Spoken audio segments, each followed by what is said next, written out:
I'm taking just a killing school. Class start next week.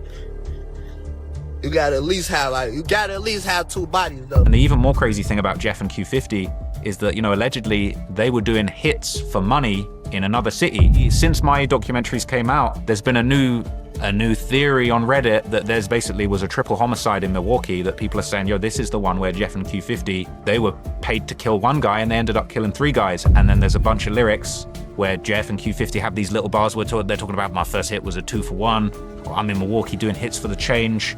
My first hit wasn't a regular hit. It's actually crazy. These guys are taking it to a whole nother level, and you can tell that they idolize Von. They were really in this mindset of like, we're gonna commit murder and we're gonna rap about it and we're gonna come up off the back of it and we're gonna be the demons in this new generation. They say the good die young, but in the Chicago drill scene, it seems like the most dangerous don't get to grow old either. Welcome to another dark episode in the Chirac drill scene, where as long as street gangs keep mixing with the music, blood is gonna keep on spilling. Today, we're talking about a part-time rapper, or say, part-time hitman, who went by the name of Lil Jeff. Now, this isn't some internet conspiracy, folks, or this isn't just another rapper lost to the streets. Now, we're talking about a guy, according to street whispers, that might have been responsible for 11 murders before being taken out himself. It sounds insane, right? Almost like something out of a movie. But in Chirac, reality is crazier than fiction. And this story gets even wilder when you realize that Lil Jeff wasn't just some random kid who fell into the wrong crowd. Violence was in his blood.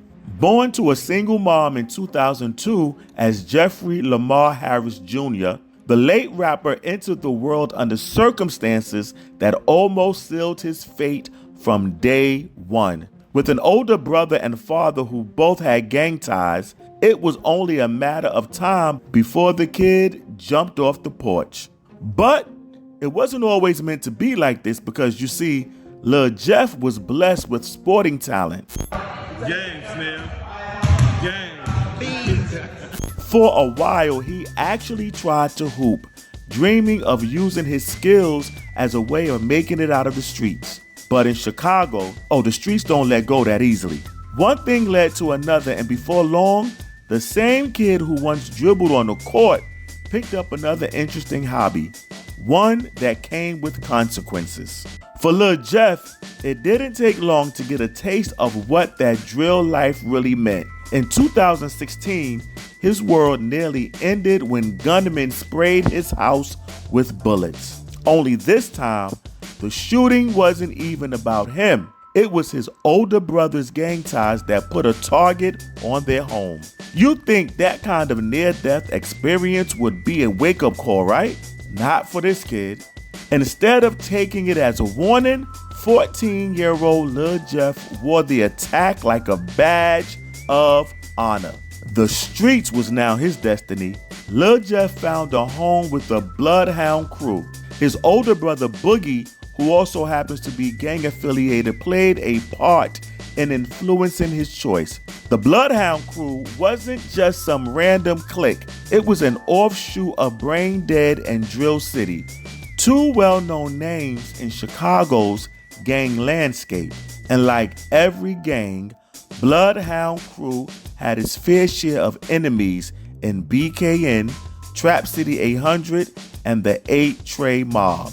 A certified gang member at this point, Lil Jeff started flaunting guns on social media, bragging about robberies, and making it clear to everyone that he was about that life. And unlike a lot of kids who just flex online, but aren't really built for the streets, Jeff was different. He wasn't just running his mouth, he was actively putting in work. There was that one time where he attempted a drill while live streaming on Instagram. Roll up. Getting took for that chain. Trying to get them all lane, hop out fresh fuck. I'm drilling this case. Can't play, won't play, cause they know it ain't safe. Do a feature, then take a chain. Cause he tried to be gang 2 roast 2 kills. Me and 50 hopping out masked up, you know that. But I had to go take it. Now I'm flying out of space, he ain't get a pack, cause I only want face, cause a nigga too icy, gonna take that chain. Right now. Timing, I got it, we got it. I know that they love me, I'm finna play that next. On that black car. Oh, that bitch tweak.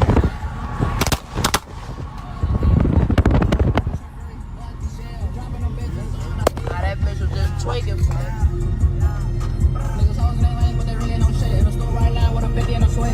I mean, this dude was so deep in the game that he didn't care about getting caught. Lil Jeff's descent into pure chaos was only a matter of time. And when it finally happened, it was like flipping a switch. The real breaking point came with the death of Z Money, one of his closest homies. Z Money's killing wasn't just another street casualty.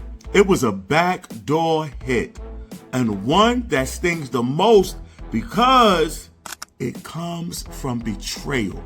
For Jeff, this wasn't just business. This was personal.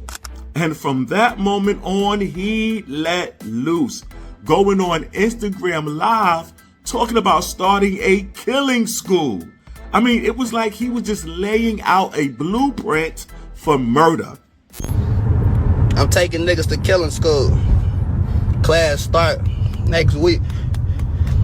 You gotta at least have 2 bodies though. For I ain't coming with no. If you ain't got shit, I can't work with no beginners folk. You gotta at least have a 2. I'm gonna give y'all 2 minimum. I'm gonna start at 2 minimum, cause y'all know why I'm gonna start at 2 minimum. Now I'm just doing it for a tradition. I'm gonna start at 2 minimum, man. 2, you gotta have a minimum of 2. No, anything, you gotta have 2. You gotta have a minimum of 2 of them bitches to come to school. You just gonna sit your dumb ass in this seat, and whatever I say, do it. If you do anything scary, bitch, I'm smoking your ass. For Lil Jeff, this wasn't just talk.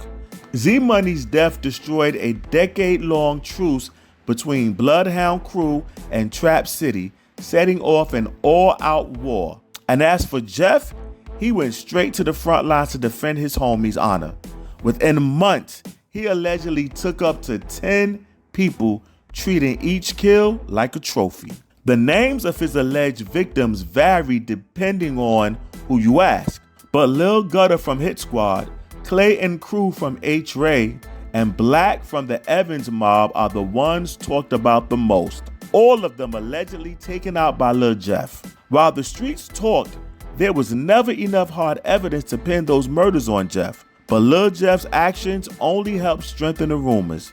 He was out here dropping hints, letting people know through his social media posts that he wasn't just rapping about the drill life, he was living it. One of the few deaths that people are almost certain he was involved in was Trap City's Liil in June 2023. Liil had just gotten into a lift on the 1300 block of West Taylor in Little Italy when Blood Hound members pulled up and unleashed a hail of bullets. By the time the smoke cleared, Liil was rushed to the hospital, but he never made it. DOA, dead on arrival. No arrests were made, and officially the case remained open. But not that folks in the street needed a hint as to who did, because Lil Jeff went online almost immediately and taunted the young man as if he wanted the world to know he was behind it. And it didn't stop there. He took it a step further by reenacting the entire scene for his own amusement, mocking Lil's final moments like it was some kind of sick joke.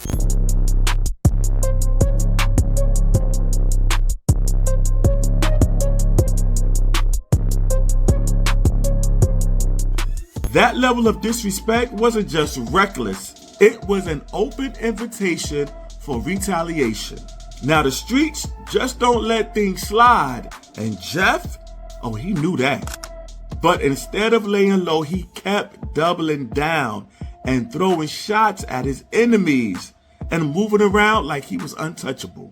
And it was only a matter of time before someone would pull up on him as well. But before that day would come, Lil Jeff allegedly went 2 up in what would become his most notorious murder until he passed. 17-year-old Monterio Monty Williams and 16-year-old Robert Liil Boston woke up on January 26, not realizing that would be their last day on this earth. It happened shortly before 12:30 this afternoon. Police say 6 students were walking out of the school after classes were dismissed when a car and SUV, both dark in color, pulled up. And a group of individuals exited said vehicles, fired multiple times, striking 2 of the teenage students of Innovations High School. Police wouldn't say how many alleged shooters, witnesses describing the moments before the rapid gunfire. I was coming out of Bergerson, like I'm trying to go shopping, and next thing you know, it was like we heard a big old argument, and next thing you know, we just see like his shots going down, like it was like 20 shots. The duo who were linked to the BKN gang were shot and killed outside Innovations High School. Apparently, tensions had been brewing after an attempted robbery where the teenagers had robbed Jeff of his jewelry. Convinced that BKN was behind it, the rapper wanted his pound of flesh. On that fateful afternoon, Monty and Liil were outside Innovations High School when masked gunmen pulled up and opened fire. The teenagers were hit multiple times in the chest, and in usual Lil Jeff fashion, he went on Instagram Live, boasting about the killing. The shit will start happening, and y'all know this by now. I went black for like a week, and poof. So where you at? Gotta go. After that one, poof. I came back, poof. I don't live them niggas though. With bodies dropping left and right, it was only natural for this drill rapper to reference them in his music. He wasn't mainstream yet, but he was getting a lot of love in the underground drill scene and on Reddit, where he was more than just a rapper, but also a known shooter. Some even claim he and his cousin Q50 weren't just putting in work for their own gang, but moving like hitmen outside Chicago. One theory that caught fire pinned them to a triple homicide in Milwaukee. Word was they allegedly got paid to take out one target, but ended up killing 3. And then the even more crazy thing about Jeff and Q50 is that, allegedly they were doing hits for money in another city. So there's a whole bunch of lyrics that they've got talking about I'm in Milwaukee taking hits for hits for paper, doing hits for change. And only since my documentaries came out, there's been a new, what's it called? A new theory on Reddit that there's basically was a triple homicide in Milwaukee that people are saying, this is the one where Jeff and Q50, they were paid to kill one guy and they ended up killing 3 guys. And then there's a bunch of lyrics where Jeff and Q50 have these little bars where they're talking about my first hit was a 2 for 1, or I'm in Milwaukee doing hits for the change. My first hit wasn't a regular hit. It's actually crazy. These guys are taking it to a whole nother level, and you can tell that they idolize Von. You can tell that they really idolize Von. They were really in this mindset of like, we're going to commit murder and we're going to rap about it and we're going to come up off the back of it and we're going to be the demons in this new generation. And crazy as it sounded, people started connecting the dots when Jeff popped up in music videos of Milwaukee rappers. And having put in that much work up to this point, it seems like his enemies started doing double shifts to take the rapper down. But Jeff, see, he wasn't the type to just sit around and wait. He stayed on point, running down on all his ops whenever he got the chance. And his luck ran out when he pushed too deep into Trap City, trying to catch a rival slipping. A viral video captured Jeff's final moments as he was chased down by his assailants in what looked like an empty neighborhood. Lil Jeff was caught in the chest by a barrage of bullets before he even got a chance to at least get one off of his shots.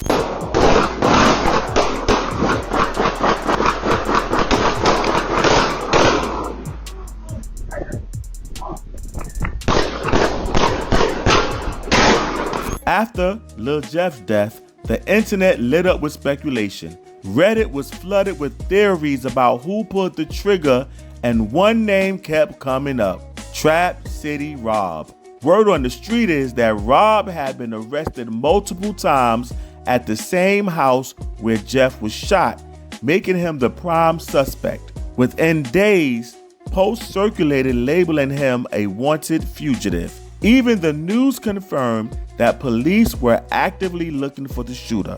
But despite all the chatter, no official charges were ever filed against Rob. Jeff's death sent ripples through the drill scene. But in a city where revenge and retaliation was part of the cycle, it wasn't long before the focus shifted. Another name was bound to catch heat soon.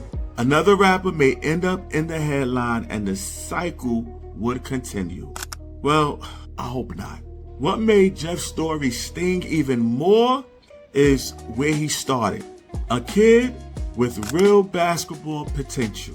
A young man with a promising rap career, and yet somewhere along the way he started moving like a hitman instead of an artist. And just like that, his story ended the same way he lived, caught up in the streets. Damn. That's all I have for y'all today. Listen, if you like this story, come on to comment, like, and share it. Peace and love.